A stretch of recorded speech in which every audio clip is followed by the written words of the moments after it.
Mon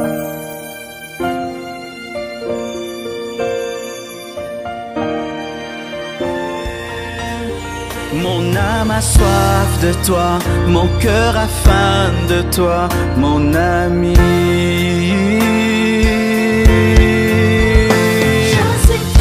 Je suis triste, je meurs, mon ami.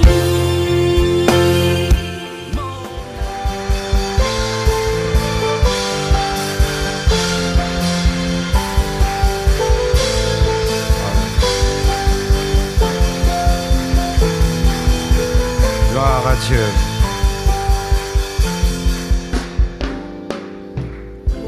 Je vous salue au nom de Jésus-Christ. Je vous prie de vous asseoir. Aujourd'hui, vraiment, je demande à la presse de faire de son mieux, que la connexion soit parfaite, que le son soit parfait, que tout soit parfait, parce que ça, c'est un message très important. On ne doit pas se donner le droit qu'il ne puisse pas passer. Et s'il est possible de faire les 2 lives sur Facebook et sur YouTube, le faites. Sinon, vous devez placer tout ça sur Facebook après. Comme moi, avec la pluie, plusieurs ne sont pas venus. C'est un message qui doit vraiment être donné. Je serai très long dans mon message de ce soir et ce sera vraiment important de l'être. On m'a demandé de ne pas crier pendant 10 jours. Je vais faire l'effort. C'est pourquoi je vous prie de me donner votre attention. Mon message aujourd'hui, c'est sur le coronavirus. Amen. Parce que j'ai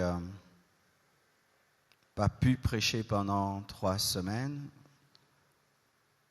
Et là, c'est ma première prédication à la compassion. Je voulais parler d'autre chose. Et même quand je suis venu, j'ai tout fait pour ne pas en parler, tellement il y a trop de choses que le Seigneur m'a révélées. Mais pendant qu'on chantait, Dieu m'a dit, ne scelle point la parole de la prophétie. Comme dans Apocalypse 22, verset 10, la Bible dit, il me dit, ne scelle point la parole de la prophétie de ce livre, car le temps est proche. Il y a des prophéties que tu dois garder pendant un temps et après les donner. Et il y a même un message que j'ai reçu sur le Congo, le futur du Congo. J'en parle seulement personne en personne, jamais en public. D'ici là, je le donnerai. Il pourra me créer des problèmes, des incompréhensions, mais je crois qu'il y a un temps, je devrais vous révéler ce que Dieu m'a dit sur le futur du Congo et sur comment le Congo peut sortir de tous ces problèmes que nous avons politiques et économiques. J'ai déjà partagé avec certaines des grandes autorités de ce pays, personnellement, mais pas en public. Mais aujourd'hui, je vais dire des choses importantes. Pour certaines personnes, ça va sortir de l'ordinaire, mais vous devez connaître. Et s'il y a un endroit où on doit connaître les choses, c'est à l'église. Amen. Un chrétien ne doit pas être ignorant comme les païens. Vous devez connaître les choses pour bien prier. Je vais parler de ces choses aujourd'hui, demain et dimanche. Et si tu ne comprends pas bien aujourd'hui, tu vas comprendre vendredi et tu vas mieux comprendre vendredi.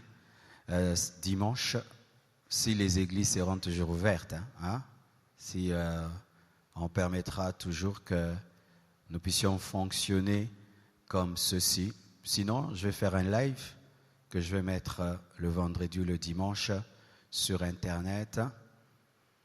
Pourquoi? Parce que aussi j'ai remarqué que les églises se taisent beaucoup sur le coronavirus et nous en parlons un peu, mais on n'entre pas en profondeur. Je ne sais pas si c'est la peur des hommes de Dieu, des prophètes, mais l'église ne doit jamais être hors sujet. On ne peut pas être un prédicateur hors sujet. Prêcher hors sujet, ce n'est pas prêcher. Lorsque Jésus est venu, il prêchait des choses qui touchaient les gens de son temps, qui touchaient la société. Moïse parlait aux gens de sa société. On ne peut pas être en train de parler de mariage, voyage, alors qu'il y a un vrai problème devant nous et tu tires en l'air, tu tires. Non, non, non. Amen. Donc je ne vais pas tirer en l'air, je vais parler des choses qui sont. Et c'est pourquoi je voulais un interprète. Je crois vendredi ou dimanche, je vais utiliser un interprète pour que tout le Congo puisse m'écouter. Alors, comme je l'ai dit, ce sera un long message. J'ai 14 choses à dire sur le coronavirus. Alors, voici la première chose dans 1 Corinthiens 12, 1 Chronique 12, verset 32. La Bible dit, dans 1 Chronique 12, verset 32, on parle des fils d'Issachar ayant l'intelligence des temps pour savoir ce que devait faire Israël, 200 chefs et tous leurs frères sous leurs ordres. En Israël, les tribus n'étaient pas que des noms. En Israël, il y avait plusieurs sortes de tribus et chaque tribu avait son rôle. Il y avait des tribus qui engendraient des rois, la tribu de Juda. Il y avait des tribus qui engendraient des serviteurs de Dieu, les Lévites. Il y avait des tribus qui engendraient des guerriers, les Benjamites. Et il y avait une tribu, elle engendrait des hommes intelligents. Des hommes qui avaient la capacité d'étudier le temps et de dire à Israël ce qu'il doit faire. Et l'Église doit avoir ce rôle des fils d'Issachar. Étudier le temps et dire à la nation ce qu'elle doit faire.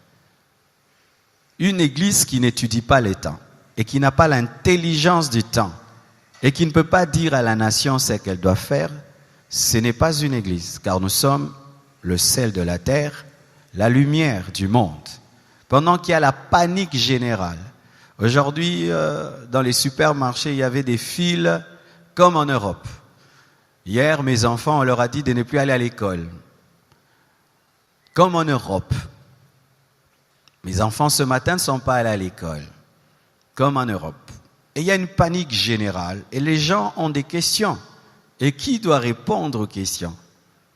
C'est l'Église. C'est nous qui détenons l'intelligence divine, la sagesse divine pour répondre aux questions. Lorsque le Pharaon ne pouvait pas répondre à ces questions et que les magiciens, les astrologues ne pouvaient le faire, il s'est tourné vers qui? Celui qui avait l'Esprit de Dieu, Joseph. Et c'est Joseph qui a interprété la vision du Pharaon. C'est pourquoi, étant fils d'Issachar, aujourd'hui nous devons étudier notre temps, ce temps-ci, cette année 2020, ce qui arrive, cette épidémie, ce virus, car il y a eu plusieurs virus que nous avons connus, mais il n'y a pas eu un virus en ce temps. C'est vrai, il y a eu la peste et tout le reste, mais pour nous, les hommes modernes, c'est vrai, on a parlé du sida, on a parlé d'Ebola, mais quelque chose qui touche tout le monde au même moment où les écoles ferment, où les églises ferment. On n'a jamais vu ça. Peut-être autant avant nous, mais en notre temps moderne, c'est une première et en si peu de temps. Ce qui arrive en Europe, du coup, tombe en Afrique et les mêmes choses se passent chez vous. Ils ferment, vous fermez. Alors nous devons étudier cela. Osée 4, verset 6 nous dit ceci. Mon peuple est détruit parce qu'il lui manque la connaissance. Puisque tu as rejeté la connaissance, je te rejetterai. Et tu seras dépouillé de mon sacerdoce, puisque tu as oublié la loi de ton Dieu, j'oublierai aussi tes enfants. L'ignorance de Dieu tue. Et ça tue au plus haut degré. Mais l'ignorance aussi des vraies informations tue aussi. Vous savez, l'homme a toujours tendance à banaliser les choses, à ne pas aller dans les profondeurs. Mais vous devez chercher à connaître. Pas écouter des blagues sur le coronavirus. Aujourd'hui, il y a même des chansons qui sortent dessus. Les gens rient, les gens blaguent et tout. Mais les gens, même certains en parlent, mais ils ne savent pas c'est quoi. C'est vrai, je ne suis pas médecin. Mais ma petite connaissance me permet de nous dire ceci. Le coronavirus a toujours existé. Vous savez ça? Il y a plusieurs sortes de coronavirus. Et ils ont toujours existé. C'est pourquoi même sur certains produits, on voit des produits contre le coronavirus. Il ne s'agit pas de ce coronavirus-ci, car il y en a toujours eu avant. Et certains animaux portent le coronavirus depuis toujours. Mais ce n'est pas un coronavirus qui infecte l'homme et ce n'est pas aussi dangereux. C'est pourquoi celui-ci, il s'appelle Covid-19, parce que c'est un coronavirus précis. Et ce coronavirus, on l'a étudié, il a en lui deux souches. Le souche du coronavirus et du SRAS. Et les scientifiques qui approfondissent cette question sont en train de conclure que c'est un virus fabriqué par l'homme, fabriqué par des scientifiques. Car si vous ne savez pas, mes frères, vous devez le savoir, les dernières guerres mondiales, la dernière guerre mondiale va utiliser des armes chimiques, va utiliser des maladies comme armes. Nous sommes des hommes de temps de la fin. On ne peut pas vous prêcher comme si on était en 1900, 1800, 1700.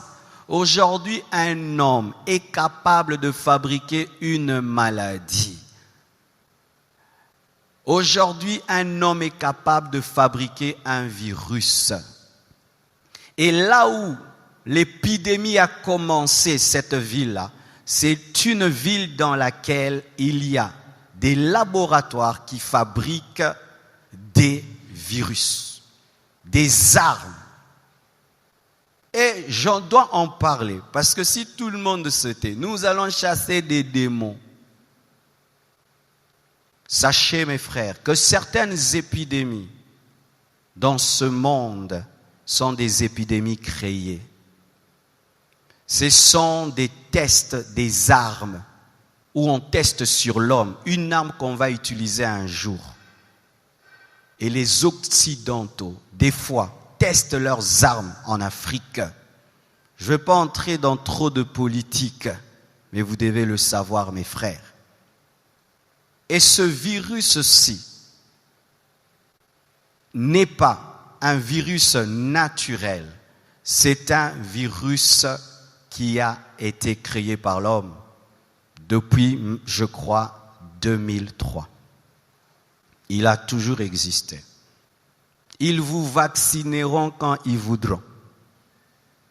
Le temps que les gens soient suffisamment paniqués, et puis ils vont vacciner, et les gens vont acheter le vaccin, et il y aura beaucoup d'argent, parce que les vaccins, c'est une affaire, c'est un business.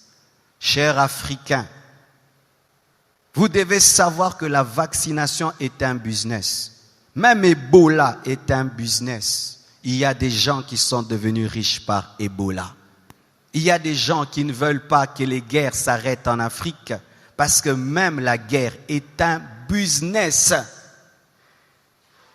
Alors l'homme normal dit guerre, mais les autres hommes très en haut là-bas disent business. L'homme naturel dit épidémie.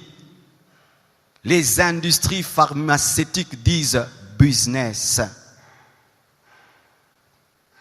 Alors, mes frères et sœurs, pour ceux qui sont démons coronavirus, ce n'est pas un démon, mes frères. C'est une invention humaine, des scientifiques cupides, des scientifiques qui sont au service du mal.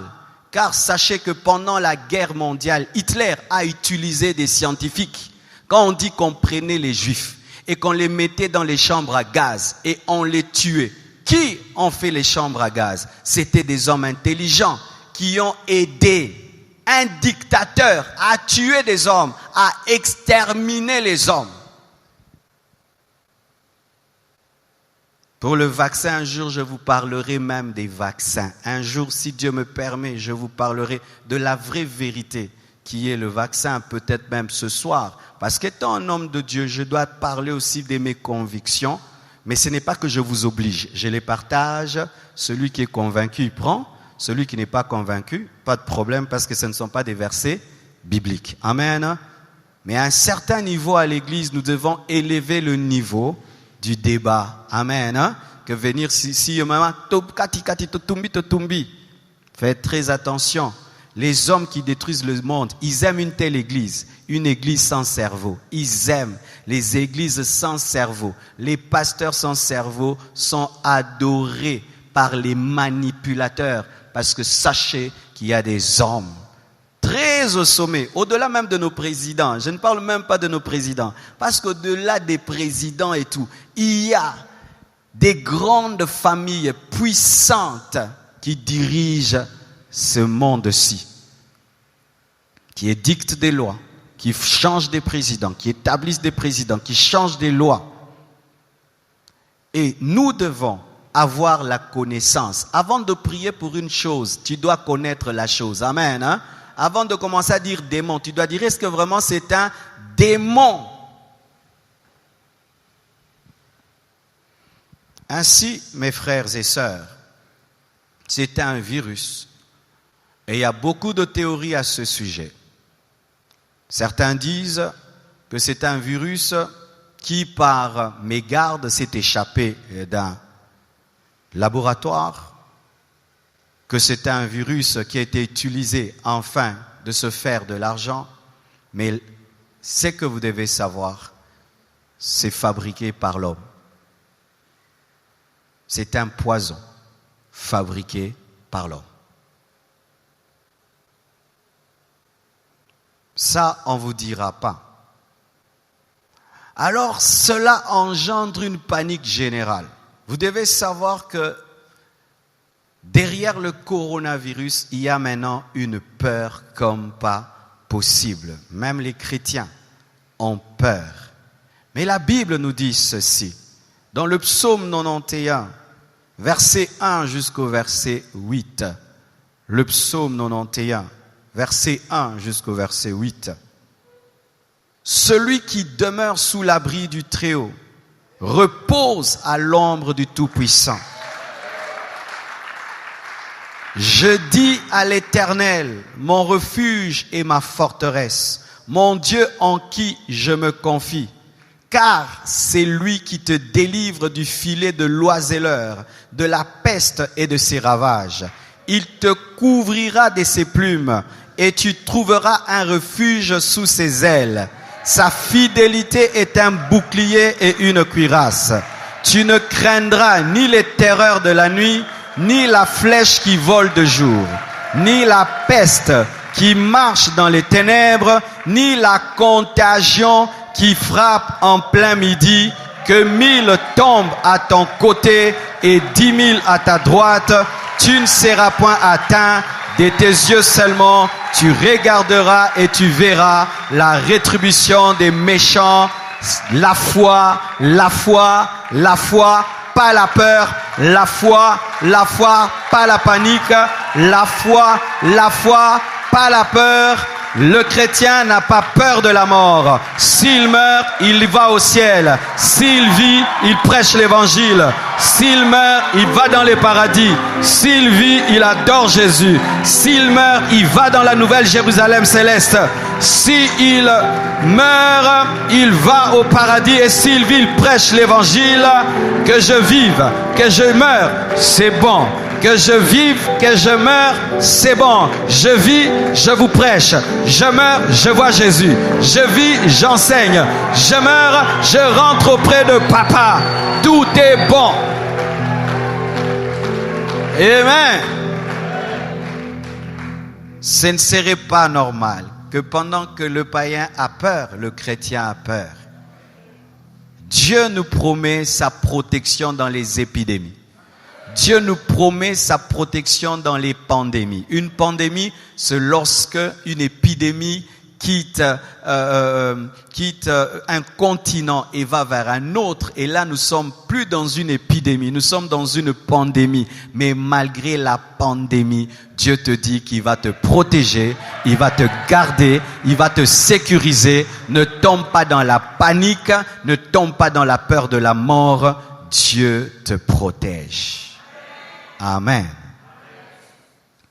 Mais est-ce que pour autant, parce que Dieu nous protège, parce que Dieu nous garde, que nous n'allons pas respecter les mesures sécuritaires?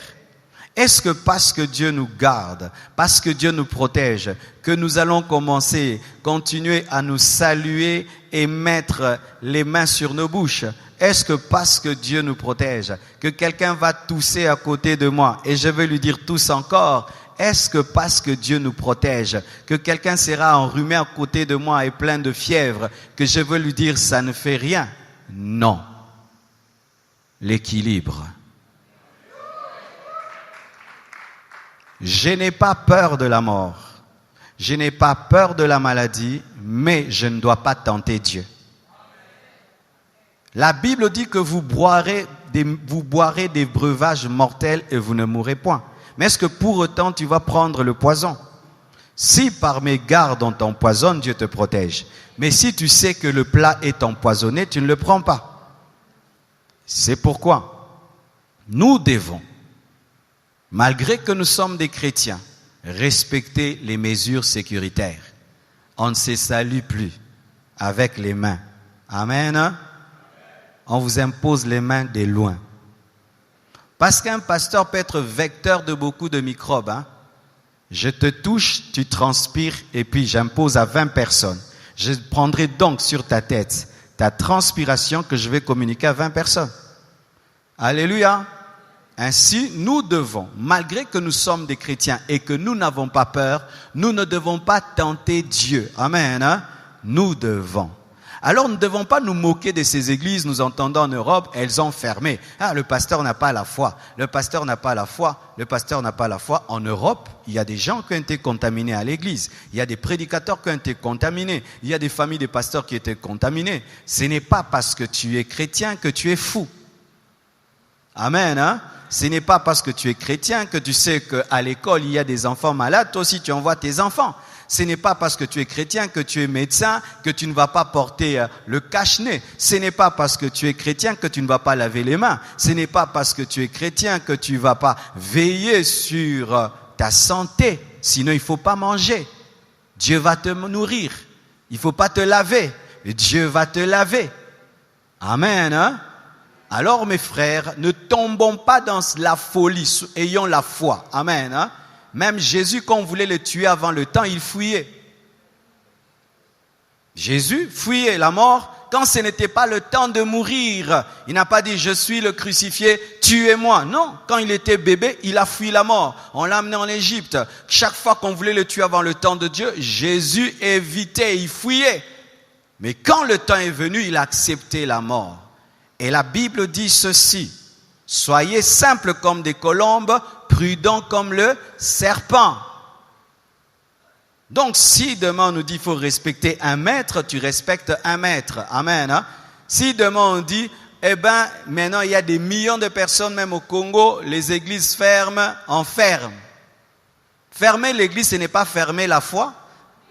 Fermer un bâtiment, ce n'est pas fermer l'église, parce que l'église n'est pas un bâtiment. Je vais venir là. Amen.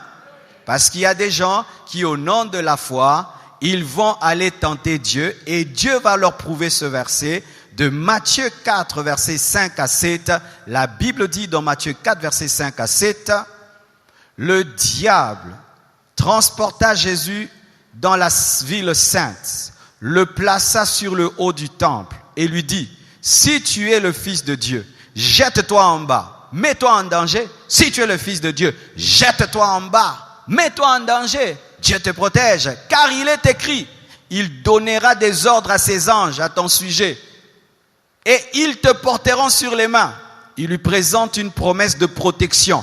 Maintenant, il dit, mets-toi en danger, parce que Dieu a dit qu'il va te protéger quand tu seras en danger.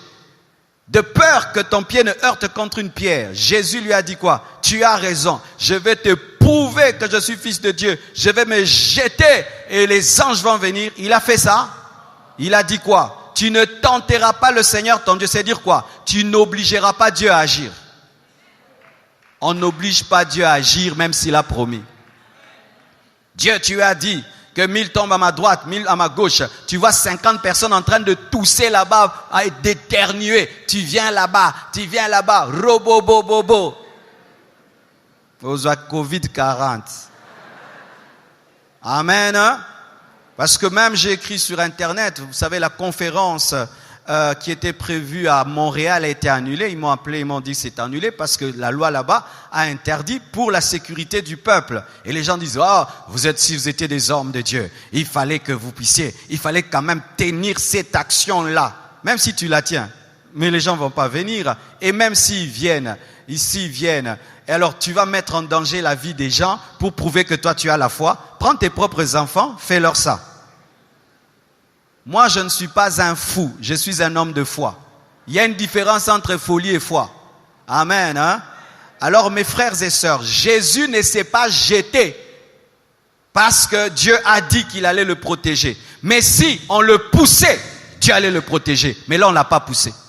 C'est-à-dire tu te retrouves dans un endroit et tu as mis toutes les mesures, mais tu touches sur un poignet. Et il y avait quelqu'un qui a laissé là le Covid. Toi tu touches, tu ne savais pas. Et puis tu mets là, Dieu te garde. Mais si Dieu te dit attention, le poignet est sale, prends vraiment l'alcool, lave. N'aimez pas le sang de Jésus, lave. Le sang de Jésus agit quand tu ne sais pas. Mais quand tu sais, utilise l'intelligence et la connaissance. Vous entendez cet équilibre, hein? Alléluia. Sinon, tu vas aller au ciel avant. Amen. Je suis allé dans un hôpital, je trouvais un frère de l'église, il avait un cache-nez. Je vais dire, frère, tu manques la foi? Non, il a la foi, Mais est-ce que parce que tu as la foi, tu n'as pas porté des chaussures? Pourquoi vous portez les chaussures? Pas seulement parce que c'est beau, pour ne pas marcher sur le feu, ne pas marcher sur la saleté, ne pas marcher sur des épines, ne pas marcher sur des pierres qui font mal. Mais comme tu es chrétien, marche pieds nus, parce que Dieu va te protéger, tu ne vas pas te blesser. Tu as le zèle de l'évangile. Tu as les chaussures, le zèle de l'évangile. Amen. Hein? Donc, vous ne devez pas tomber dans une fausse foi qui est en soi tenter Dieu. Amen. Alors, voici encore une autre chose. Luc 21, versets 9 à 11. La Bible dit ceci. Quand vous entendrez parler de guerre et de soulèvement, ne soyez pas effrayés, car il faut que ces choses arrivent premièrement. Mais ce ne sera pas encore la fin. Alors il leur dit, une nation s'élèvera contre une nation et un royaume contre un royaume. Il y aura de grands tremblements de terre en divers lieux, des pestes et des famines. Il y aura des phénomènes terribles et des grands signes dans le ciel. Là, ce sont les signes de temps de la fin. Les signes qui vont précéder la fin de ce monde. C'est étonnant. Celui qui a créé ce monde dit qu'il y aura la fin du monde. Mais les gens qui n'ont pas créé le monde disent qu'il n'y aura pas la fin du monde.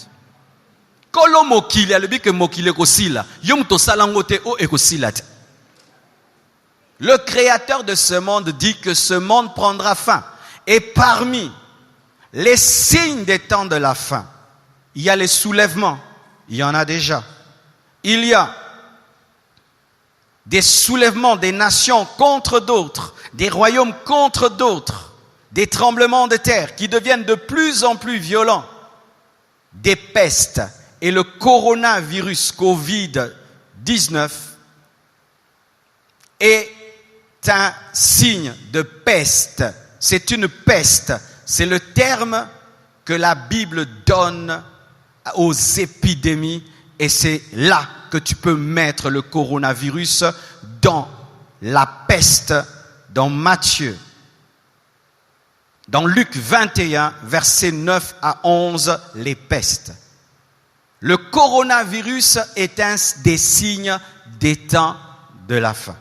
Mes frères, si vous faites l'étude de notre temps, Vous allez voir devant nous comment tous les signes des temps de la fin, progressivement, sont en train de se réaliser et de s'accomplir devant nous. Et ces pestes, il y aura des pestes qui proviendront de la nature, qui proviendront des animaux, qui proviendront des hommes, mais il y aura des pestes fabriquées par l'homme lui-même comme des armes chimiques et bactériologiques. Comme je vous l'ai dit, l'homme à la fin des temps va inventer des maladies. L'homme à la fin des temps va inventer des virus pour tuer l'autre homme. Une nation créera des virus pour tuer une autre. Les scientifiques créeront des maladies afin de tuer des hommes pour que les hommes reviennent auprès d'eux, pour qu'ils puissent les soigner. Et ça fait que le business est en train d'évoluer et d'évoluer. Vous devez le savoir. La Bible nous dit que parmi les signes des temps de la fin, c'est la cupidité. La cupidité est l'un des grands signes des temps de la fin. Et la cupidité est capable d'amener un homme à faire une maladie pour devenir riche. Vous devez le savoir. Des fois, en Afrique, nous réagissons par rapport aux choses, mais pas par rapport à ce qui est derrière. Regardez même dans notre pays. C'est dans notre nation que nous avons le plus grand contingent de la MONUSCO, mais la guerre ne prend pas fin. Comment? Comment? Ils ne peuvent pas arrêter cette guerre, parce que s'ils arrêtent la guerre, leurs fils vont travailler où? Parce que la MONUSCO leur donne du travail. Venir auprès de vous, arrêter une guerre, c'est travailler. Donc si la guerre prend fin, le travail prend fin. Maintenant là-bas, il n'y a plus de travail. Et ils vous laissent vous entretuer devant eux, ils viennent seulement regarder observateurs. Mais ils sont payés, bien payés. Des observateurs de la mort, bien payés, bien nourris. Si tu parles comme ça, il faut parler quoi? Il faut parler quoi? Moi, des fois, je dis, il faut parler quoi? Il faut parler la vérité. Amen. Mes frères et sœurs, soyons plus intelligents que prier. Amen. Hein? Et ça, c'est un signe des temps de la fin. Jésus revient bientôt. Jésus revient bientôt. Et je suis très heureux, car même les païens commencent à parler de la fin du monde. Même les athées commencent à dire fin du monde. Alléluia. Même si vous refusez l'eschatologie biblique, vous parlerez l'eschatologie biblique. Même si vous refusez l'eschatologie biblique, les signes vont vous faire parler l'eschatologie biblique. Les politiciens, les athées, les sorciers, ils disent fin du monde. Mes frères et sœurs, Dieu utilise toutes choses pour prêcher. Car la Bible nous dit de prêcher dans tout temps, favorable ou pas. Et ce virus, pour nous, c'est l'occasion de prêcher. Oui, un prédicateur ne rate aucune occasion pour prêcher. Voici ma prédication. L'argent, c'est rien. Tu peux avoir tout l'argent que tu veux. Si on te dit reste chez toi, tu vas dépenser où? Maintenant, tu vas acheter, il n'y a rien à acheter. Tout est acheté. Achète encore. Vous qui aimez le mariage plus que tout, maintenant ta fiancée, elle habite loin. Et plus de bisous. Même les impudiques ces derniers temps, ils ont diminué l'impudicité. Pas moyen d'aller visiter la deuxième femme. Tout le monde à la maison, en quarantaine, sanctifié de force. Toutes choses concourent au bien de ceux qui aiment Dieu. Ceux qui n'aiment pas rester à la maison pour prier, vous restez maintenant à la maison pour prier. Ceux qui n'aiment pas rester à la maison pour méditer, vous allez rester à la maison pour méditer. Ceux qui n'aiment pas rester à la maison avec les enfants, vous allez rester à la maison pour parler avec les enfants. Ceux qui n'aiment pas rester à la maison avec leurs femmes, vous allez les voir de matin, midi, soir. Toutes choses concourent au bien de ceux qui aiment Dieu. Dieu récupère toute situation. Dieu est calme. Lorsqu'il y avait le déluge, Dieu était assis sur son trône. Et je vous dis, Dieu est très calme. Nous, on est paniqués. Dieu est calme. Il est en train d'accomplir son plan. Donne-moi un amen. Dieu n'est pas paniqué. Dieu est en train de faire des choses. Ta vie de prière va augmenter bientôt. Tu vas augmenter. Tu vas augmenter la vie de prière. J'avais dit de ne pas crier. Alléluia. Je me calme, je me calme. Amen. En soi, mes frères et sœurs, il fut un temps, beaucoup de gens, quand ils lisaient la Bible, c'était qu'un livre. Mais aujourd'hui, nous avons du respect pour la Bible. Et je vais vous parler des choses mercredi, vendredi, dimanche. Non, la Bible est terrible, mes frères. La Bible est le plus grand livre du monde. Tous les autres livres religieux ne peuvent arriver à la cheville de la Bible. Il n'y a pas un livre qui est plus complet et prophétique que la Bible. Il n'y en a pas. Il n'y en a pas. Le Saint-Esprit est l'esprit de prophétie. Aussi maintenant, vous devez savoir ceci. Nos églises, au travers de cette pandémie, ont révélé une grande faiblesse. Les églises modernes. Nos églises sont tombées dans un piège d'être des églises temples, des méga-churches, des églises stades, où tout le monde va à un endroit, 10 000 personnes.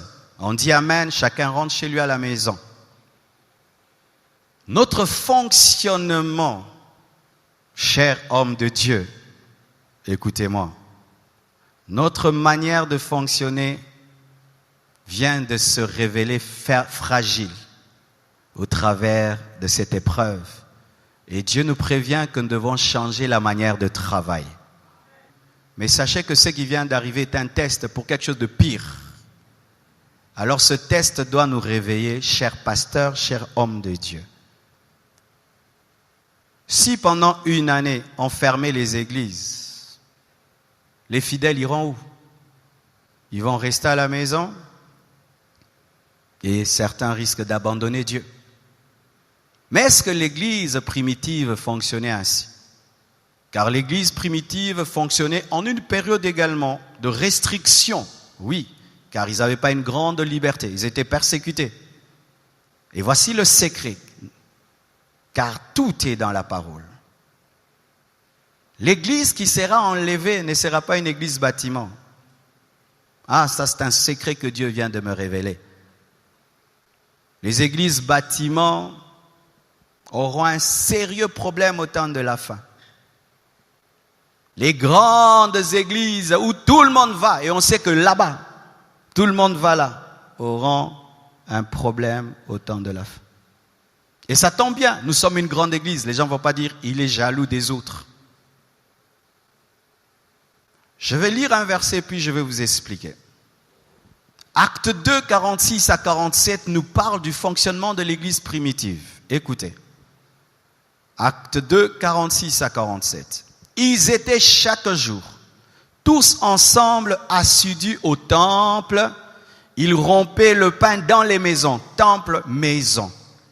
Et prenaient leur nourriture avec joie et simplicité de cœur, louant Dieu et trouvant grâce auprès de tout le peuple. Et le Seigneur ajoutait chaque jour à l'église ceux qui étaient sauvés. L'église primitive était une église, temple et maison. Mais tout d'abord une église de maison. Si aujourd'hui on dit église compassion, vous n'allez plus vous rassembler, on aura un sérieux problème. Parce que je ne vais pas vous dire aller dans les extensions, parce que même les extensions seront fermées. Comment allons-nous communier fraternellement? Parce que nous n'avons pas des églises de maison. Ainsi, nous devons maintenant subdiviser l'église en églises de maison. Des groupes de 10, 10, 10, 10, 10, 10, 10, 10. Ça fait que s'il y a une persécution, on disparaît dans les églises de maison et après on réapparaît. C'est comme ça que l'église de la Chine a fonctionné lors du communisme où le christianisme était persécuté. Les chrétiens se rassemblaient dans des maisons, dans des maisons, dans des maisons. Donc s'ils se gagnent, ils deviennent à 30, ils se divisent, 15, 15, 15. Ils se gagnent, ils divisent. Et c'était comme un corps, un corps, un corps. Le jour où ils ont eu la liberté, quand ils sont sortis, ils étaient des millions. Mais si nous n'avons pas des églises de maison, et que demain, aujourd'hui, c'est une épidémie, ou pour notre santé, on dit fermer les églises, c'est pour notre bien. pour qu'on ne se contamine pas. Mais demain, ce ne sera pas pour une épidémie. Ce sera contre clairement le christianisme, comme dans les pays musulmans. On dit plus d'églises chrétiennes dans ce pays. Vous fermez, sinon on vous tue. Les églises qui auront organisé, des églises de maison, de groupes de 10, de groupes de 12 vont survivre. Mais celles qui sont que églises temple, ces chrétiens-là, n'ayant pas de communion fraternelle, parce que la force de la vie chrétienne, c'est la communion, vont se fragiliser. Cher homme de Dieu, nous devons, c'est vrai, travailler à avoir des grands temples, parce que les grands temples nous permettent d'attirer plusieurs personnes et de leur parler en un coup. Parce que tu ne peux pas aller prêcher dans toutes les églises de maison. Quand tous viennent, alors qu'est-ce qui se passait? Les gens doivent, mettons, le lundi, se retrouvent dans les églises de maison à 10, partagent la parole du dimanche ou mardi, et puis dimanche, vous écoutez la parole, tous viennent, et puis on va partager ça dans les cellules, on revient. Ainsi, s'il y a un problème comme celui-ci, on va disparaître sur le plan géographique, mais nous continuons à exister dans les maisons. Amen. Hein? Parce que là, mes frères, si on dit pendant 6 mois, pas question, et que cette pandémie continue, il y a des morts et des morts et des morts et des morts, il y a des gens qui ne prient qu'ici. Ils lisent la Bible qu'ici. Ils ne chantent qu'ici. C'est ici qu'ils confessent le péché. Ces personnes, fini. Vous allez mourir et aller en enfer parce que vous avez une vie chrétienne qui dépend du temple. Et je vous assure, en Europe, toutes ces personnes qui dépendaient des cultes physiques sont en train de perdre la foi. Parce qu'un vrai chrétien ne dépend de rien que de Jésus-Christ. Et c'est là encore que j'aimerais parler. Dans Ézéchiel 37, verset 10, la Bible dit: je prophétisais selon l'ordre qui m'avait été donné, et l'Esprit entra en eux, et ils reprirent vie, et ils se terrent sur leurs pieds. C'était une armée nombreuse, très nombreuse. Lorsque Ézéchiel a prophétisé sur les ossements desséchés, et que les ossements sont devenus une armée, chaque militaire était sur ses propres pieds, pas sur les pieds de l'autre. Et c'est ça la vie chrétienne. Malgré que nous sommes une armée, mais chaque militaire est sur ses pieds.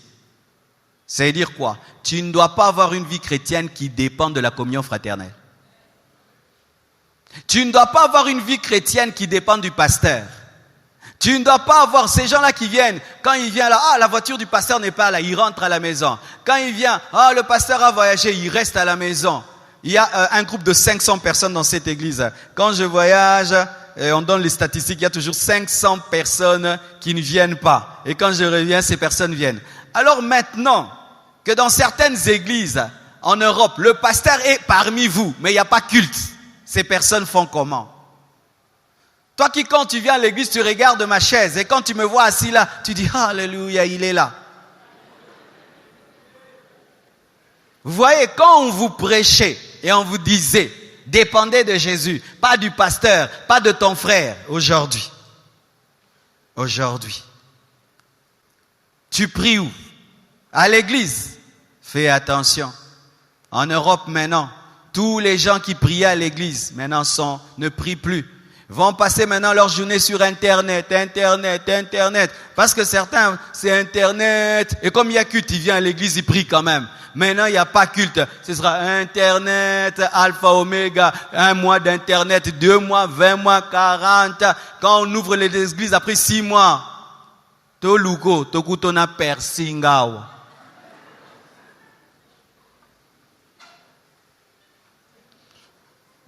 Allez chercher Dieu pour vous-même. Établissez une vie chrétienne personnelle où tu te réveilles toi-même pour prier. Toi-même, tu ouvres la Bible, tu la lis. Toi-même, tu travailles ta vie chrétienne.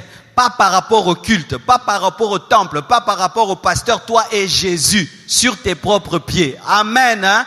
Quittez la dépendance spirituelle, vous allez mourir. Je répète, quittez la dépendance spirituelle, vous allez mourir. Dépendez de Jésus.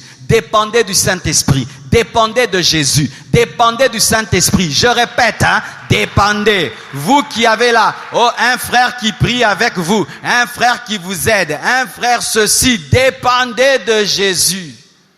Je vous ai toujours enseigné de ne pas dépendre des prophètes pour écouter Dieu maintenant. Les gens là en Europe qui allaient tout le temps, prophète, regardez-moi, Dieu a dit quoi? Dieu a dit quoi? Lui, il a maintenant le corona. Comment il va te prophétiser?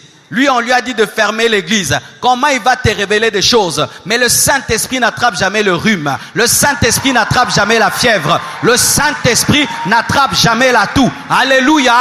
Nous devons revenir à l'évangile pur. C'est celui qui marche, c'est celui qui marche.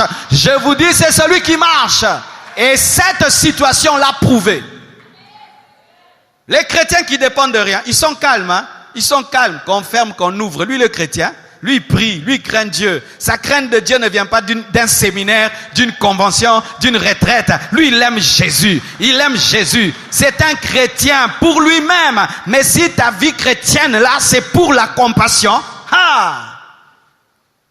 bientôt, on risque de dire, même au Congo, car si l'Afrique commence à fermer les frontières comme l'Europe, les écoles maintenant ont fermé.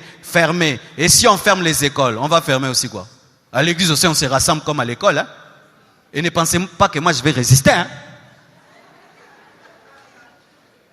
Parce que pour moi, l'église, ce n'est pas les murs. L'église, c'est l'ensemble des chrétiens nés de nouveau dans le monde entier. Je ne vous ai jamais prêché un temple, je vous ai prêché Jésus. Ah oui. Vraiment, je vous dis, tout concourt au bien de ceux qui aiment Dieu. Tout est bon pour moi, tout est bon. C'est pourquoi aussi les pasteurs, il faut avoir des économies. Si tu sers Dieu pour les mabonzas maintenant.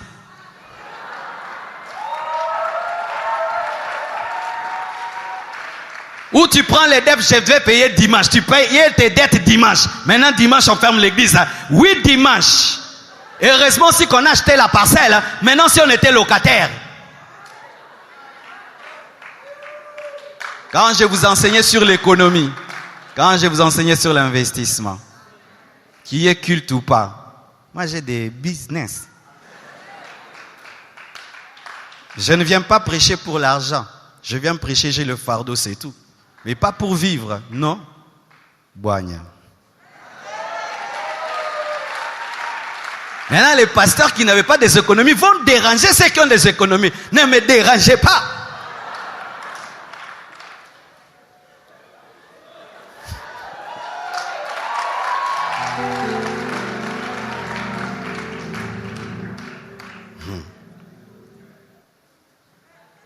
Alléluia.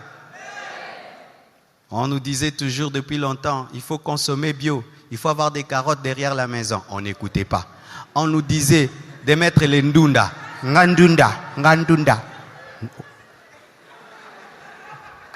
Je vous avais enseigné ça un jour, non? D'élever des poules. Vous ne voulez pas élever des poules. Vous, les supermarchés, tout est vidé. Tout. Rentrez à l'agriculture. Mes frères, ce qui vient d'arriver, c'est un test. Il y aura quelque chose de pire qui viendra dans ce monde. Les hommes intelligents, après coronavirus, vont changer leur manière de vivre. Et cher Congo, comment un pays aussi riche, nous pouvons dépendre des supermarchés indiens? Permettez-moi de dire indiens.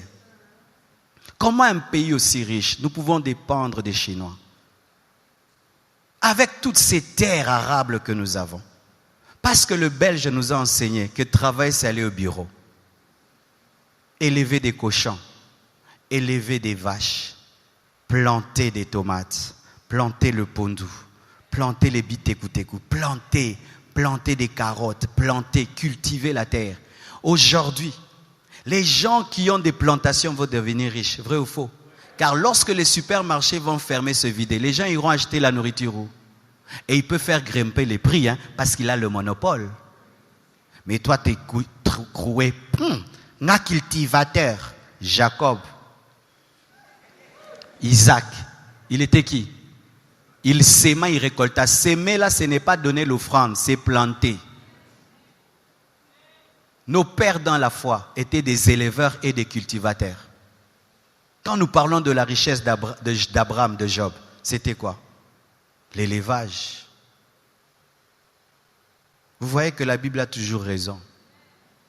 Alors si après ceci, nous chantons Corona, non. Moi, je vois ceci. Un cours que Dieu donne au monde entier.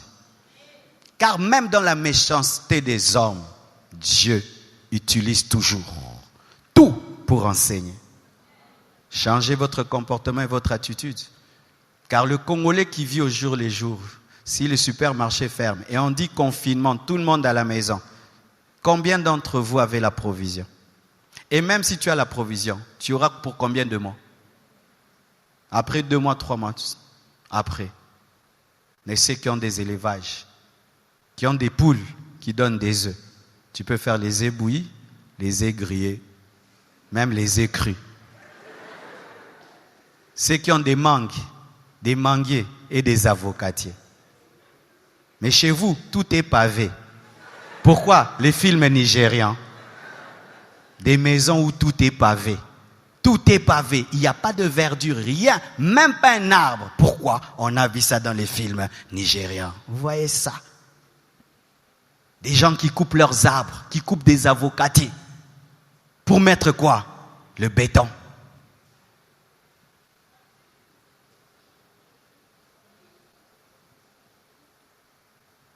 Alléluia. Voici mes frères et sœurs, chacun doit être sur ses pieds. Travaillez à avoir une vie de prière personnelle. Travaillez à avoir une vie de méditation personnelle, une vie de sanctification personnelle. Parce que si on fait un confinement de 3 mois, qui va te suspendre quand tu vas pécher? Personne. Qui viendra t'accuser à l'église? Personne. Qui va dire que maintenant tu as abandonné Dieu? Personne. Personne. Qui sera ton président des départements? Personne. Qui sera derrière toi? Personne. Si vous êtes des chrétiens d'église, des chrétiens d'apparence, votre mort est certaine. Répentez-vous et donnez-vous vraiment à Jésus-Christ. Une autre chose. 1 Thessaloniciens 5, versets 2 à 3. La Bible dit ceci. Car vous savez bien vous-même que le jour du Seigneur viendra comme un voleur dans la nuit, il s'agit de l'enlèvement. Quand les hommes diront paix et sûreté, alors une ruine soudaine les surprendra comme les douleurs de l'enfantement surprennent la femme enceinte et ils n'échapperont point. Qu'est-ce que ceci veut dire? Qu'après l'enlèvement, les hommes sur la terre vont crier paix et sûreté. Pourquoi? Il y aura des guerres, des épidémies, des bruits de guerre, des déchirements sur la terre, et le monde sera à la recherche d'un homme qui va donner la paix. Le monde entier va soupirer après la paix. Qui va arrêter ces guerres? Qui va arrêter cette insécurité? Qui va arrêter ces épidémies? Qui va nous mettre dans la paix? Le monde cherchera tellement la paix que l'Antichrist viendra et il va dire, moi je vais vous donner la paix. Et l'Antichrist va donner la paix pendant un temps. Et quand il va donner la paix, le monde va l'adorer. Mais quand ils vont l'adorer, il va révéler sa véritable face. Et le monde va se rendre compte qu'ils ont adoré le diable. Et certains voudront se retirer, principalement les Juifs, et ils seront combattus, décimés, au point où la moitié des Juifs va périr. Pourquoi je viens de vous donner ce verset? Parce que ce qui vient d'arriver et ce qui nous arrive est en train de préparer ce verset. Ce qui nous arrive, c'est que les Illuminati ont testé s'ils pourront accomplir ça, mes frères. Les versets bibliques ne s'accomplissent pas en l'air, ça s'accomplit dans une économie, ça s'accomplit dans une politique. Les Illuminati sont en train de tester quelque chose depuis toujours. Est-ce qu'ils sont capables de contrôler le monde entier, de diriger le monde entier, de dire au monde entier à droite, on va à droite, à gauche, à gauche. C'est ce qu'ils cherchent. Parce qu'ils ne peuvent pas manifester l'Antichrist sans un monde obéissant. ils ont besoin d'un monde obéissant. Pour que tout le monde accepte la marque de la bête, il faut que tout le monde soit obéissant. Pour que tout le monde accepte d'adorer l'antichrist, il faut que tout le monde soit obéissant. Quand il y a des têtus à gauche, à droite, ça ne marche pas. Ils ont besoin d'un monde uni. Ils ont besoin d'un monde soumis. Et ce qui vient d'arriver est un test. Et ça marchait. Ça marchait et ça les a encouragés. Qu'est-ce qu'ils ont fait? Et c'est ce qu'ils font toujours. Ils créent un problème et puis ils disent, ils nous ont attaqués. Parce que même ces choses de 2 tours jumelles, aujourd'hui en étudiant, nous nous sommes rendus compte que ce n'était pas la vérité. Aujourd'hui, après des années, les armes de destruction massive dont on parlait en Irak, ce n'était pas vrai, il n'y en avait pas. Et maintenant, c'est quoi? Ils créent le chaos eux-mêmes et puis vous disent, nous allons mettre l'ordre. Et là maintenant, ils ont créé cette épidémie pour vous dire, nous devons vous soigner, nous devons vous protéger, nous devons vous protéger, nous devons vous vacciner, nous devons vous protéger, nous devons vous guérir. Et tout le monde va être guéri, tout le monde, on oublie tout, on ne réfléchit plus. Parce que quand on a peur, l'esprit se rétrécit. Quand quelqu'un a peur, tu vas le commander comme il veut. Qu'on tire seulement ici, papa. Et je lui dis, Moutonio Sonasa Akiti. Ben, au marmo, au raisonnete. Vrai ou faux? Et alors, ils ont testé et ça réussit. Parce que l'Antichrist créera des guerres et ces guerres, lui-même viendra les finir. Lui-même crée la guerre et lui-même vient finir la guerre. Et puis vous dites, l'homme de paix, lui-même crée la maladie, lui-même te soigne. Lui-même crée la maladie, lui-même te vaccine. Et là, quand même je vois les Français, parmi les hommes les plus rebelles de la terre, les plus têtus de la terre, on dit tout le monde à la maison. Français. Personne à l'école. Fermez les églises. Ça montre à quel point le monde devient un. Le même phénomène qui arrive en France, qui arrive en Chine, touche le Canada, l'Italie, le Congo. Le monde est devenu un.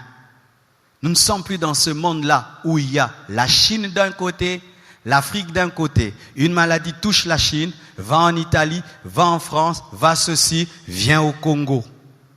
Un seul monde. Et l'Antichrist a besoin d'un seul monde. Parce que maintenant, nous avons tous les mêmes problèmes. La Chine est touchée, toute l'économie mondiale tombe. Pourquoi? On ne voyage plus, les sociétés d'aviation tombent. Air France a perdu sa cote en bourse. Les téléphones, tout le monde est par terre. Toute l'économie mondiale est par terre. Parce qu'un seul pays seulement a été infecté. La Bible est vraie. Ils ont testé leur capacité de diriger le monde. Ils ont testé leur capacité d'influencer la terre. Et ils ont vu qu'ils peuvent le faire. Mais maintenant, qu'est-ce qui se passe dans un test? Lorsque tu réussis, tu passes à la vitesse supérieure. Parce que ça, c'est un test. Les gens qui disent ça, c'est tout. Non, ils ont testé. Et il y aura le vaccin. Il y aura le remède. On n'en parlera plus. Mais, ils ont retenu la leçon. On peut maintenant, plus seulement aux États-Unis, plus seulement en Europe, mais on peut faire ça maintenant dans le monde entier. Parce que qu'est-ce qui se passe? Maintenant, nous les Congolais, on dit quoi? Fermez aussi les frontières, vrai ou faux? Nous disons ça, non? Comme les autres. Les États-Unis ont fermé. Nous, tout le monde. La Côte d'Ivoire a fermé, n'est-ce pas? Les frontières. Le Sénégal, je crois, a fermé. Et bientôt, le Congo va fermer. Tout, nous aurons comme le même gouvernement, n'est-ce pas? Parce que nous aurons presque les mêmes lois. Là-bas, confinement. Tout le monde à la maison. Pas d'église, pas d'école. Fermez les frontières. Tout le monde, la même loi. Ça prépare quoi? La marque de la bête.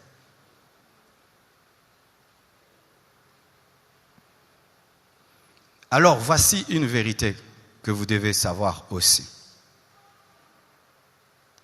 Exode 1, verset 7 à 16 est un verset terrible, mais que souvent nous passons comme ça. Mais cet esprit qui est dans ce verset est toujours dans le monde. Lisez. Exode 1, verset 7 à 16. La Bible dit ceci. Les enfants d'Israël furent féconds et multiplièrent. Donc ils sont devenus nombreux. Dites nombreux. Dites bien nombreux. Ils s'accrurent et devinrent de plus en plus puissants. Nombreux et de plus en plus puissants. Et le pays en fut rempli. Comme les Chinois. N'est-ce pas? Qui remplissent le monde et deviennent très nombreux et sont puissants. Vrai ou faux? Il s'éleva sur l'Égypte un nouveau roi qui n'avait point connu Joseph. Il dit à son peuple, voilà les enfants d'Israël qui forment un peuple plus nombreux et plus puissant que nous. Allons, montrons-nous habiles, dites habiles. En soi, montrons-nous rusés.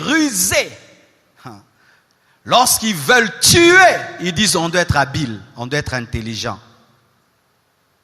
L'intelligence au service du mal. Soyons habiles à son égard, empêchons qu'il ne croisse et qu'il survienne une guerre, il ne se joigne à nos ennemis pour nous combattre et sortir ensuite du pays. Et l'on établit sur lui des chefs de corvée, afin de l'accabler de travaux pénibles. C'est ainsi qu'il bâtit les villes de Python, de Ramsès, pour servir de magasin à Pharaon. Mais, plus on l'accablait, plus il multipliait et s'accroissait. Et l'on prit en aversion les enfants d'Israël, pourquoi ils étaient nombreux. Or, les Égyptiens réduisirent les enfants d'Israël à une dure servitude. Ils leur rendirent la vie amère par des rudes travaux en argile et en briques et pour tous les ouvrages des champs. Et c'était avec cruauté qu'il leur imposait toutes ces charges. Le roi d'Égypte parla aussi aux sages femmes des Hébreux, nommées l'une Shifra et l'autre Pua. C'est là que j'ai trouvé le nom de ma fille. Il leur dit, quand vous accoucherez les femmes des Hébreux et que vous les verrez sur le siège, si c'est un garçon, faites-le mourir. Et si c'est une fille, laissez-la vivre. Et nous connaissons l'histoire, Shifra et Pua ont refusé de le faire et Dieu les a bénis. Suivez ceci maintenant. Quand le deuxième pharaon qui n'a pas connu Joseph est venu, il a remarqué que les Juifs étaient venus, ils étaient peu nombreux, ça allait, on pouvait les dominer. Mais ils sont devenus très très nombreux et leur nombre leur a donné la puissance et cela a effrayé le pharaon. Et il a décidé de manifester l'intelligence dans le mal pour les tuer. Première stratégie, leur faire travailler. Parce que quand quelqu'un travaille beaucoup, il s'affaiblit et tombe malade. Deuxième stratégie, demander aux femmes sages, aux infirmières, de tuer les garçons. Tous les garçons et laisser les filles. Et s'il y a des filles, il n'y a pas de garçons, est-ce que vous allez vous enfanter? Il voulait quoi? Que les Juifs ne se reproduisent plus. Comme en ces temps-là, ils ne savaient pas rendre les gens stériles, ils travaillaient seulement à ce qu'il n'y ait pas d'hommes. Et s'il n'y a pas d'hommes, il n'y a pas fécondation. Ils voulaient rendre stériliser les Juifs, les tuer et les stériliser. Cette stratégie pharaonique, elle s'applique jusqu'aujourd'hui. Si vous ne savez pas, mes frères, dans ce monde, l'élite mondiale considère que nous sommes trop nombreux sur la terre. Pour ceux qui ne savent pas, nous sommes aujourd'hui à 7 milliards ou 8 milliards d'habitants. Et normalement, nous devons être, pour qu'il y ait de l'équilibre entre la nourriture et la population, il faut être à 4 milliards. Ils ont décidé de diminuer la population mondiale. L'élite mondiale a décidé de diminuer la population mondiale car nous sommes trop nombreux. Pourquoi? Beaucoup peu de nourriture et beaucoup de bouches à manger. Et qu'est-ce qu'ils voient? Nous parlons de l'enlèvement. Eux ne voient pas l'enlèvement. Nous disons Jésus revient bientôt. Non, eux ils croient que le monde ne prendra pas fin. Eux, ils croient que le monde, ce sera jusqu'à l'an 5000, l'an 100 000, l'an ceci. Alors, ils voient plus le monde va. Nous devenons nombreux. Mais il y a de moins en moins de nourriture. Ils disent, oh, nous devons faire quoi? Diminuer la population pour qu'on ne meure pas de faim. Si vous faites des recherches, il y a tous des documents à ce sujet, diminuer la population mondiale. C'est ce que les Chinois avaient fait. Je ne suis pas en train de rêver. Les Chinois, quand ils ont vu qu'ils sont trop nombreux, ils ont dit quoi? Politique, un seul enfant. Pendant longtemps, tu peux avoir qu'un enfant. Tu as deux, on le tue, ou tu as deux, on te taxe. Quand ils ont pu gérer ça, ils ont un peu libéré. Mais ils ont pendant longtemps stérilisé la population. Avoir qu'un seul enfant, c'est stériliser les gens. Et maintenant, où il y a le plus de population? En Chine et en Afrique. C'est pourquoi on aime qu'il y ait des épidémies en Afrique pour nous vacciner. Parce que dans le vaccin, il y a des produits qui rendent stériles, qui rendent impuissants et qui rendent stériles et qui diminuent la durée de vie. C'est pourquoi de moins en moins les hommes vivent jusqu'à 100 ans. Parce qu'un vaccin, c'est quoi? C'est on te met dans le corps un virus qui n'agit pas pour te protéger du virus qui agit, n'est-ce pas? C'est ça le principe du vaccin. Donc quand on va vacciner les gens contre le coronavirus, ce sera quoi? On va nous mettre un coronavirus qui n'agit pas pour nous protéger du coronavirus qui agit. C'est ça un vaccin. C'est un serpent d'airain qui protège du serpent vivant. C'est pourquoi le vaccin, c'est la croix avec un serpent. La mort qui protège de la vie. Maintenant, si vous étudiez la constitution chimique d'un vaccin, il y a des produits qui sont dedans, même si ça va t'empêcher de tomber malade, mais ça va te créer d'autres maladies. Faites des recherches. Amen. Hein? C'est pourquoi il y a des gens aujourd'hui dans le monde qui ne veulent plus être vaccinés. Mais c'est leur droit. Amen. Hein? Moi, je ne dis pas que ne vous faites pas vacciner. Je vous partage seulement la connaissance. Je vous partage seulement la connaissance. Oh non, si on vaccine les gens, tu veux être vacciné, tu te fais vacciner, il n'y a pas de problème. Mais moi, je te dis tout. Hein? Amen. Hein? Alors, voici. Lorsqu'ils ont décidé de tuer les enfants mâles, le projet, c'était empêcher les Juifs d'être nombreux pour diminuer leur puissance.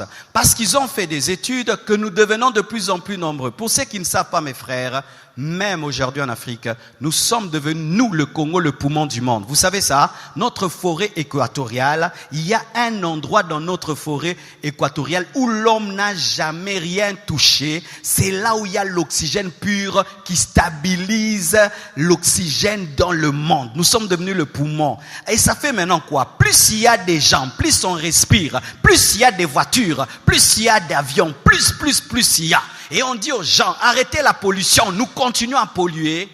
Et ils réfléchissent, ils disent, si nous continuons comme ça, nous serons à 10 milliards, à 20 milliards. Et il n'y aura plus de nourriture, il n'y aura plus de ressources. Nous allons faire la guerre de l'eau, la guerre, où les gens prendront des armes, rien que pour l'eau. Prendront des armes, rien que pour des forêts. Prendront des armes, rien que pour avoir l'air pur. Et comme ils ne veulent pas en arriver là, ils travaillent à ce que les gens ne vivent pas longtemps. C'est comme ça on a des maladies qu'il n'y avait pas au temps de nos parents. Des jeunes filles qui ont des myomes, des garçons qui sont impuissants. Mais il a été chaste toute sa vie, mais il est impuissant. Chaste toute sa vie, il est stérile. Il y a de plus en plus de stériles. Si on vous raconte les histoires de stérilité aujourd'hui, vous n'allez pas croire. Alors que les mamans de nos mamans accouchaient même 13 fois, hein?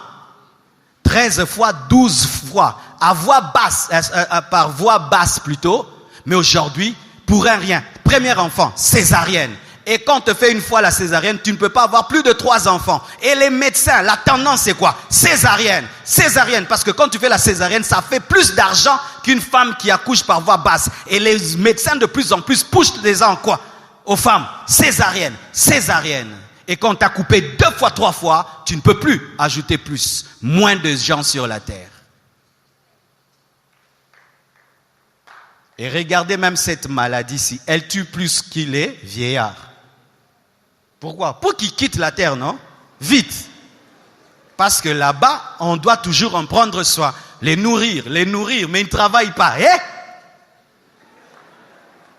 Et ils se sont arrangés que les enfants soient les porteurs qui donnent aux autres, mais eux-mêmes ne meurent pas. Il y en a qui meurent, mais ils résistent, hein, mais ils tuent les vieillards. C'est une manière de les enlever vite, vite. Parce que, mais oui, il y a l'euthanasie, vous connaissez l'euthanasie. Aujourd'hui, de plus en plus, on conseille même quelqu'un qui est malade, on lui aide à mourir. Pourquoi? Parce qu'en Europe, garder quelqu'un malade, c'est de l'argent. Maintenant, on t'encourage à partir bien. On te met la musique, on te met des photos pour mourir. Oui, ouais. C'est le monde dans lequel vous êtes, hein. Parce qu'aujourd'hui, il y a de moins en moins de différence entre l'Europe et l'Afrique, hein. Parce que nous avons maintenant la même technologie. C'est que je dis, s'il va dans le monde entier. Alors, Africains, faites très attention. Nous sommes en Afrique. Comme certains disent, ça ne tue pas les Africains parce que ça perd de la peau noire. Vraiment, tu es courageux, hein? Oh, parce qu'il fait très chaud, ça ne va pas nous attraper. Mais quand tu fais une fièvre 40, là, ça tue, tu as la fièvre 40, mais tu meurs. Oh non, parce que... Quand on l'a coupé un microbe, je prie qu'on donne les vrais résultats des nombres des morts de coronavirus au Congo, qu'on nous dise la vérité. Hein. Qu'on nous dise la vérité. Ça, je ne vais pas dire. Là, c'est politique. Mais qu'on nous dise la vérité, parce qu'ailleurs, on dit la vérité sur les nombres de morts. Hein. Ici, qu'on nous dise aussi la vérité sur le nombre de morts. Pourquoi? Parce que le Congolais, s'il n'entend pas, il ne va pas prendre au sérieux. Et le gouvernement doit nous donner les vrais nombres des morts pour que les gens arrêtent de prendre ça comme de la blague.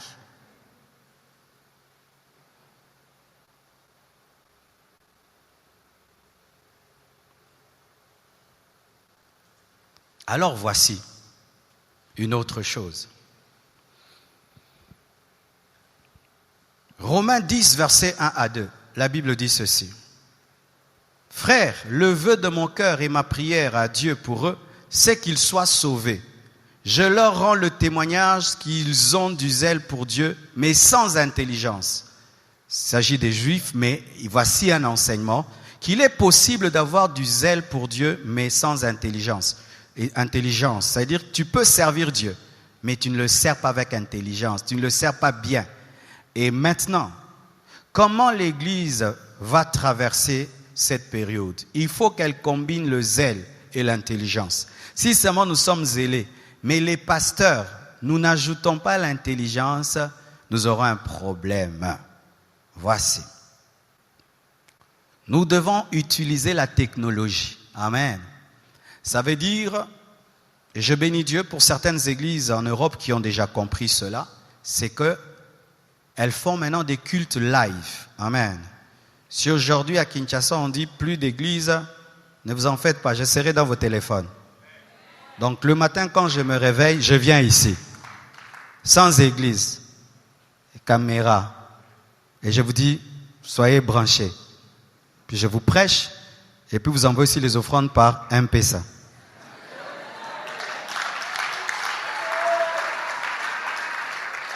Et on continue à construire parce que les maçons, ils peuvent construire l'un là, l'autre ici. Et eux, ils ne sont pas à 200, ils sont à une trentaine, cinquantaine, donc ils respectent. Donc on va continuer à construire le temple et je vous prêche. Et les gens reçoivent Jésus. Sur WhatsApp le matin, je t'enseigne, je mets une vidéo, tout là. Et Facebook Live, YouTube, je t'enseigne. Et puis on vous montre comment vous pouvez même contribuer pour la construction et tout. Si l'Église n'entre pas dans l'intelligence, l'ennemi va la détruire. Nous allons utiliser maintenant l'Internet, la technologie, pour que pendant cette période-ci, la parole continue à être enseignée, puisse continuer à toucher, à sauver les âmes. C'est pourquoi les églises qui ont négligé la technologie auront un sérieux problème. Les églises qui ont négligé Facebook, WhatsApp, utilisaient la technologie pour prêcher auront des problèmes. Les pasteurs qui disent ça c'est pour les enfants, moi j'ai YouTube, là papa, au côté YouTube. Sinon tes fidèles vont entrer dans d'autres églises qui elles font le live. Le zèle sans intelligence tue. C'est un micro, ça ne vient pas du ciel, mais je l'utilise pour amplifier ma voix. Même si ça ne vient pas du ciel, je l'utilise. Et même si on dit que l'Internet c'est le diable, j'utilise les choses du diable contre le diable, comme Jésus a utilisé la croix contre le diable, parce que la croix était une œuvre du diable. Ah oui, c'était l'œuvre des Romains pour tuer leurs ennemis. Mais Jésus a utilisé la croix contre Satan. Et on va utiliser l'Internet contre le diable. Alléluia. Pourquoi je vous parle ainsi? Parce que Dieu n'est pas paniqué. Tout est bon pour Dieu.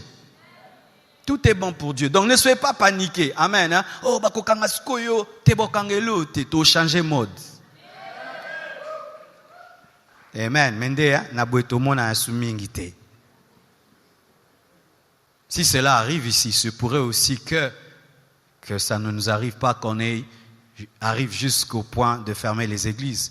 Mais si on arrive jusqu'au point de fermer les églises, nous allons maintenant venir vers vous.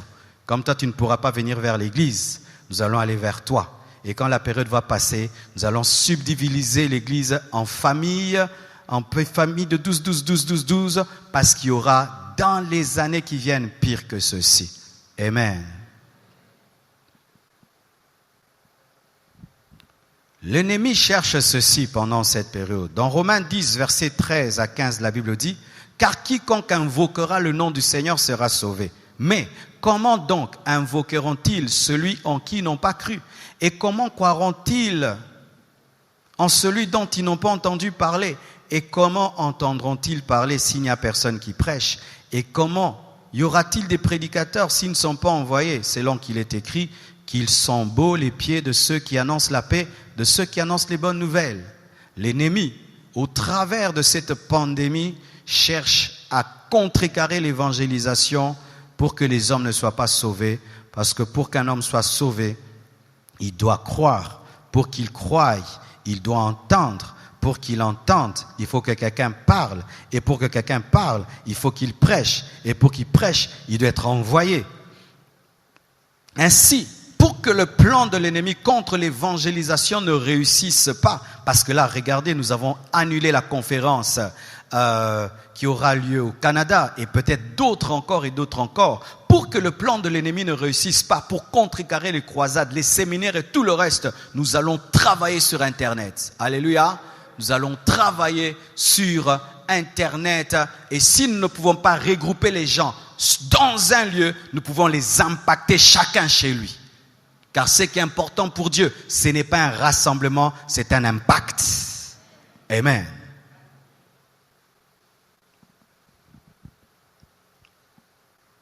La Bible dit ceci dans Apocalypse 13, versets 11 à 18. « Puis je vis monter de la terre une autre bête, qui avait 2 cornes semblables à celles d'un agneau, et qui parlait comme un dragon. Elle exerçait toute l'autorité de la première bête en sa présence, et elle faisait que la terre et ses habitants adoraient la première bête dont la blessure mortelle avait été guérie. Elle opérait de grands prodiges, même jusqu'à faire descendre du feu du ciel et sur la terre à la vue des hommes. Et elle séduisait les habitants de la terre par les prodiges qui lui étaient donnés d'opérer en présence de la bête, disant aux hommes de la terre de faire une image à la bête qui avait la blessure de l'épée et qui vivait. Il lui fut donné d'animer l'image de la bête, afin que l'image de la bête parlât, et qu'elle fit que tous ceux qui n'adoreraient pas l'image de la bête fussent tués. Et elle fit que tous, petits et grands, riches et pauvres, libres et esclaves, reçussent une marque sur leur main droite et sur leur front, et que personne ne put acheter ni vendre sans avoir la marque, le nom de la bête ou le nombre de son nom. C'est ici la sagesse, que celui qui a de l'intelligence calcule le nombre de la bête, car c'est un nombre d'hommes et son nombre est 666. Je vais terminer là. Vous savez, il fut un temps, nous tous quand on disait la marque de la bête, on se disait comment on peut arriver à imposer à tout le monde par le faux prophète. Le dragon dont parle la Bible, c'est un faux prophète. Ce sera un faux serviteur de Dieu qui fera des miracles et des prodiges pour présenter la bête comme le Saint-Esprit présente Jésus. Il sera le pasteur de la plus grande fausse église du monde, une église écuménique. Alors, lorsqu'il fera des miracles, il poussera les hommes à adorer l'image de la bête. Il va utiliser la télévision, l'écran. L'écran est le moyen principal que l'Antichrist utilisera. Et déjà le mystère de l'iniquité utilise l'écran. Regardez les téléphones. Comment nous y sommes, le téléphone. Des fois, tu regardes ton téléphone, tu ne sais pas pourquoi tu l'as regardé. Nous devenons comme des fumeurs où tu dois fumer, tu ne sais pas pourquoi tu fumes. Des fois, tu ouvres ton téléphone, mais tu ne sais même pas pourquoi tu ouvres. Des fois, tu vas sur Facebook, tu ne sais pas ce que tu y fais. Des fois, tu commences seulement à scroller. Tu ne sais pas pourquoi tu scrolles. Il faut que tu ouvres. Il faut que tu ouvres.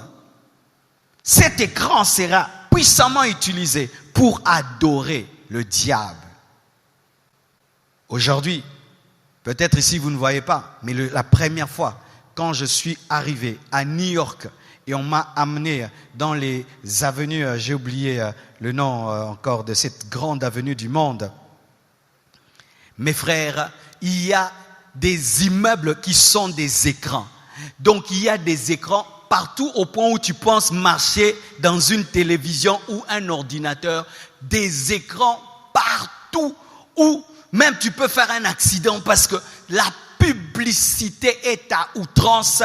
Il y a des écrans de 20 mètres, 30 mètres, des écrans de 30 mètres de haut. Tu vois tout un immeuble, un gratte-ciel, il y a un écran. Quand vous survolez, tu regardes, tu te dis, mais ça c'est une ville ou bien c'est un ordinateur. Partout des écrans pour attirer l'attention de l'homme. Il y a des gens, même quand je prêche, ils ne me regardent plus, ils regardent l'écran. Je suis ici.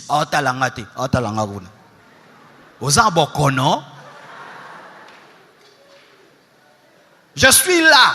Il est là-bas. Il te regarde. D'autres, il y a même de la place ici. Ils préfèrent aller là-bas, là où il y a l'écran. Il regarde la télé, il ne sait même plus pourquoi il la regarde. Va dormir. Bomango.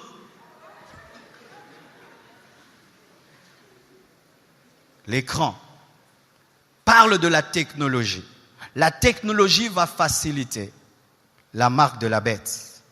Et voici maintenant, la technologie aura besoin de la peur.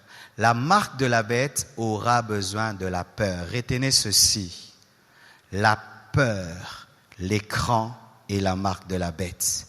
L'Antichrist viendra sur la terre lorsqu'il y aura des guerres, des troubles. Les hommes vont chercher un sauveur. Il va donner le salut. Mais il va leur dire, pour qu'il y ait la paix et que je contrôle tout, pour qu'il n'y ait plus de guerre, pour qu'il n'y ait plus des hommes mauvais qui viennent nous troubler, nous devons tout contrôler. Tout contrôler. Ainsi, il ne faut plus qu'il y ait des vies privées. Il faut que tout le monde soit contrôlé pour qu'on puisse détecter les terroristes. Il faut que tout le monde soit contrôlé. Nous devons être tous un pour que tout le monde soit contrôlé. Et comme ça, il y aura la paix. Oui, tu as raison. Oui, tu as raison. Mais je ne peux pas vous contrôler comme ça. J'ai besoin d'entrer dans vos vies privées. J'ai besoin d'entrer dans la vie de chacun de vous pour vous contrôler. Ok. Alors, qu'est-ce qu'il faut? Il faut que je vous mette chacun une puce. Comme ça, nous allons tout contrôler. Oui, mettez-moi. Pendant que je vous parle, aujourd'hui en Chine, il y a des caméras partout, n'est-ce pas? Pourquoi on leur a dit? Pour détecter les mauvais citoyens. Rien que par ton visage, on te connaît. Et aujourd'hui, le dernier iPhone réclame quoi? Ton visage. Le dernier iPhone réclame ton visage. En Chine, partout. De sorte que si tu brûles le feu rouge, la caméra dit que tu as brûlé le feu rouge. De sorte que tu vas seulement au supermarché et tu prends quelque chose, la caméra, tout est fiché, tout est dans un ordinateur, tout. Et tout prépare quoi? La venue de l'Antichrist. Mais pour que l'homme arrive au niveau où il peut accepter qu'on lui mette quelque chose dans le corps, on doit lui dire que c'est important. On doit lui dire que c'est pour son bien. Et c'est ce qui vient nous arriver aujourd'hui. Si seulement on dit Information France 24, les Américains viennent de découvrir le vaccin du Covid-19. Et à partir de demain, la vaccination va commencer. Allez tous devant l'église Compassion, vous serez vaccinés. Vous allez voir tout Kinshasa va venir. sans réfléchir, sans demander, il y a quoi dedans? Bocha. Ça va faire quoi? Papa. Tcha.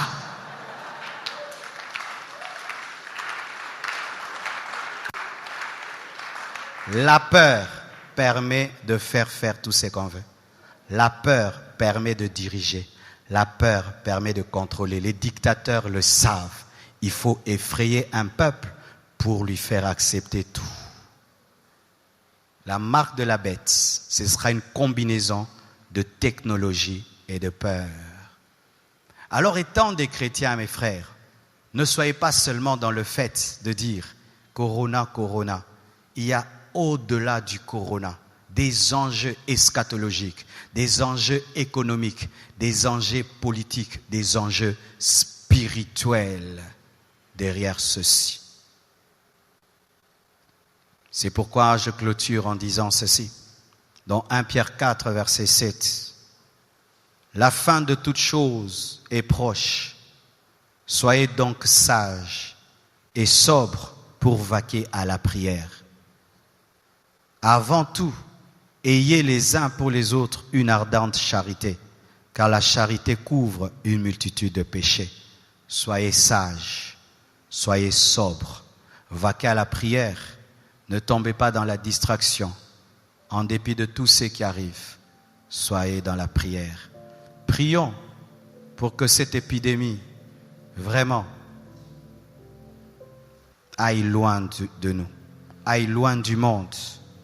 Prions pour que tout ceci s'arrête, car il y a des hommes qui meurent réellement, des enfants qui meurent réellement, des adultes qui meurent réellement. Ces chiffres-là, 600, 10 000, il y a des hommes réellement qui meurent, des familles qui sont éprouvées, des orphelins, des veuves et de veufs. Et tous ceux qui sont derrière cela, au dernier jour, seront jugés par Dieu.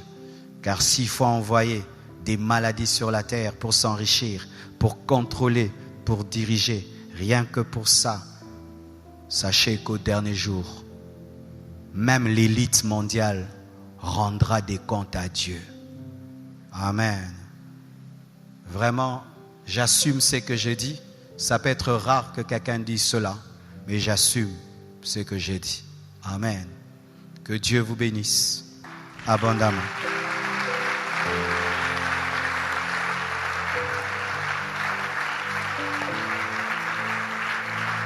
Rendons grâce à Dieu pour ce message et la continuité vendredi et dimanche. Prions. Seigneur, merci pour cette parole. Qu'elle nous remplisse de sagesse et d'intelligence. Bénis ton peuple qui l'a entendu et accorde-nous ta sagesse le vendredi et le dimanche.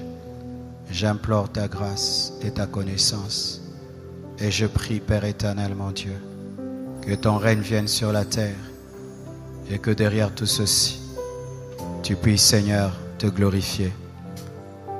Protège-nous, Seigneur, de cette pandémie. Protège-nous, Seigneur, de cette épidémie. Seigneur, libère les nations de la cupidité. Libère les nations, Seigneur, Dieu de gloire, de la manipulation. Libère les nations de la peur et de la panique. Libère ton Église de la distraction. Libère tes serviteurs de la distraction. Au nom de Jésus, dis avec moi, Seigneur Jésus, accorde-moi une vie chrétienne, stable, personnelle, fixée sur toi et sur toi seul. Je veux être dépendant seulement du Saint-Esprit, seulement de Jésus. Garde-moi de toute maladie, ma famille, ma nation et le monde entier. Au nom de Jésus-Christ. Amen. Allez partager ces choses. Amen. Lorsque tu seras avec tes frères et sœurs et qui diront des choses, dis-leur ces choses. Amen. Merci beaucoup.